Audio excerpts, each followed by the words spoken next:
Saludo con mucho gusto a la doctora María Marván, quien es ex consejera presidenta del IFE e investigadora del Instituto de Investigaciones Jurídicas de la UNAM. Muchísimas gracias por la comunicación. Bienvenida, doctora. Gracias a usted, Elena. Gracias a usted y a todo su auditorio. Doctora, finalmente fue desechada esta cláusula de la vida eterna de los partidos políticos y con ello quedó aprobado el plan B de la reforma electoral. Quisiera primero que habláramos de los aspectos positivos de esta reforma del plan B y después, más adelante, de lo que más preocupa de la reforma. Pero ¿hay aspectos positivos en su criterio, según su criterio? Son muy difíciles de encontrar porque, sobre todo por la manera en la que está hecha. Es la primera reforma electoral desde 1946 que está hecha por el poder, desde el poder y para mantener el poder. Pudiéramos pensar, de acuerdo con la propaganda del presidente y de Morena, que es una reforma que nos va a ahorrar recursos públicos a los mexicanos. Eso es falso. No nos va a ahorrar recursos, lo que sí va es a mandar a más de 6,000 trabajadores a la calle, va a desechar toda la experiencia profesional del Instituto Nacional Electoral que se ha venido eh, formando a lo largo de 30 años.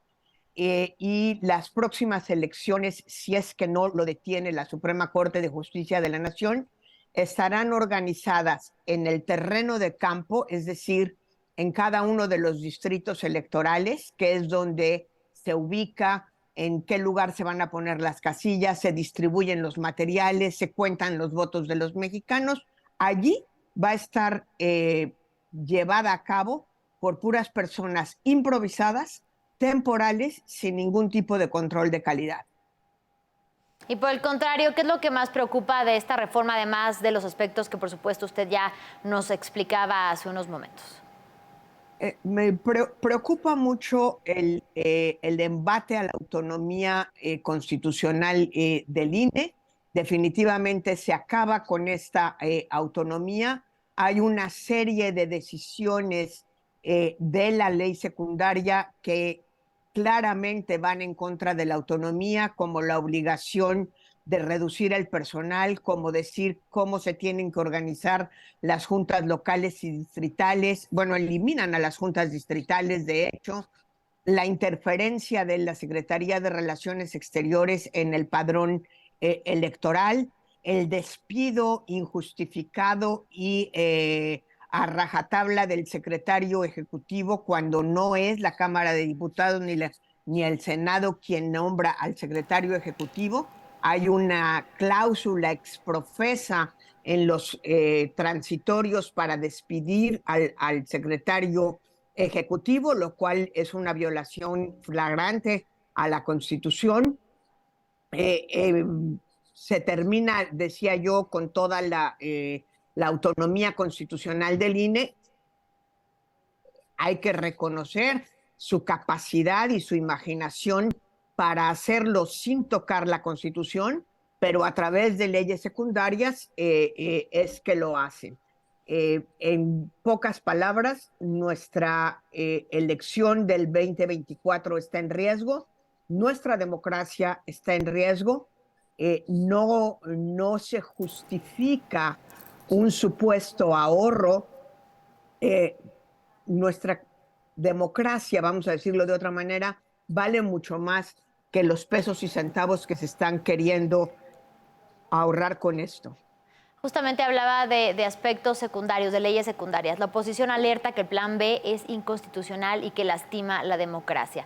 ¿Cuáles son estos puntos en los que se viola la Constitución?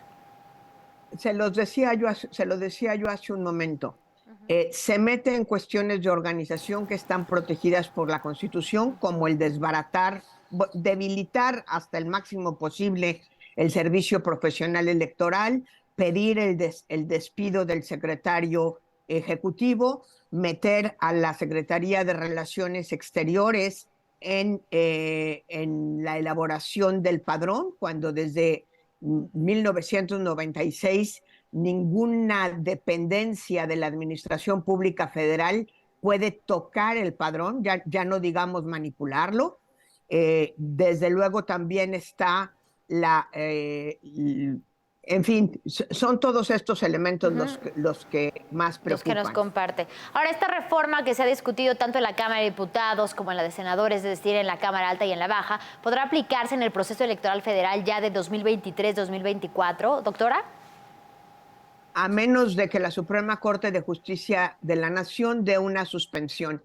Quisiera yo hacer una aclaración al público, Elena, que es muy importante. No se ha discutido suficientemente esta reforma. Justamente una de las cosas que viola el proceso legislativo, que está también en la Constitución, fue la manera en la que se aprobó sin discusión el famoso Plan B. Nos parece que se discutió mucho porque finalmente se presentó el 15 de diciembre y hasta el día de ayer la aprobó el Senado. Pero recordemos qué fue lo que pasó. El día 6 de diciembre que se presentó en la Cámara de Diputados, se presentó en la tarde y en la madrugada del 7 se aprobó. De allí se mandó al Senado, que era la colegisladora, donde hubo un poquito de discusión, pero nada de apertura, porque no le cambiaron absolutamente nada a esa ley y se aprobó de inmediato. Regresó a la Cámara de Diputados porque el presidente objetó, según él, a mano de duendes, la famosa cláusula de eternidad para el Partido Verde Ecologista y para el Partido del Trabajo, a quienes les ofrecían vida eterna a cambio de su voto, porque claramente esta reforma pone en riesgo su misma existencia. Y desde entonces, 15 de diciembre hasta ahora, se quedó guardada en un cajón sin discusión. En términos de la sociedad, sí lo hemos discutido, pero no ha habido discusión y deliberación parlamentaria y no hubo ningún tipo de apertura a escuchar las posturas de los partidos de oposición, ya no digamos a la sociedad civil que estaban reclamando espacios de discusión para colaborar en el proyecto, es decir, para que la ley fuera producto de la democracia deliberativa. La ley es producto de la tiranía de la mayoría impuesta por el presidente y su partido en desdén absoluto de las oposiciones y en contra de ellas. Ahora, ¿qué sigue hacia adelante, doctora? ¿Se espera una lluvia de impugnaciones? A ver, se esperan muchas impugnaciones, pero recordemos que no todos podemos armar, por ejemplo, o presentar una controversia constitucional o una acción de inconstitucionalidad. Eso está muy claro en la Constitución, quiénes pueden accionar esos medios de defensa. Se espera que algunas instituciones se defiendan. El propio INE ya lo hizo respecto a la ley de responsabilidades de los servidores públicos, con las dos leyes que se habían aprobado desde el año pasado. Seguramente ahora lo volverán a hacer. El INAI puede también hacerlo. Yo me imagino que la mayoría de los institutos locales también buscarán defenderse porque se les coarta su libertad, se les disminuyen sus facultades y se les somete aún más a la autoridad del INE. Y por supuesto pueden también haber muchos juicios ciudadanos, que eso sí podemos presentar cualquiera de nosotros frente al tribunal, y seguramente habrá también muchos amparos. Se está violando uno de nuestros derechos fundamentales en términos de derechos políticos, pero difícilmente ahí procederá el amparo. Donde sí va a proceder el amparo va a ser en materia laboral a todas las personas que esta reforma obliga a despedir. Bien, por lo tanto ya pasó después de estar en diputado, Senado, al Ejecutivo y se espera que quizá este sea publicado en el Diario Oficial de la Federación de cara a la marcha del día domingo. Le agradezco muchísimo a la doctora María Marván, ex consejera presidenta del IFE, investigadora del Instituto de Investigaciones Jurídicas de la UNAM, por su análisis y por la comunicación. Muy buena tarde, doctora.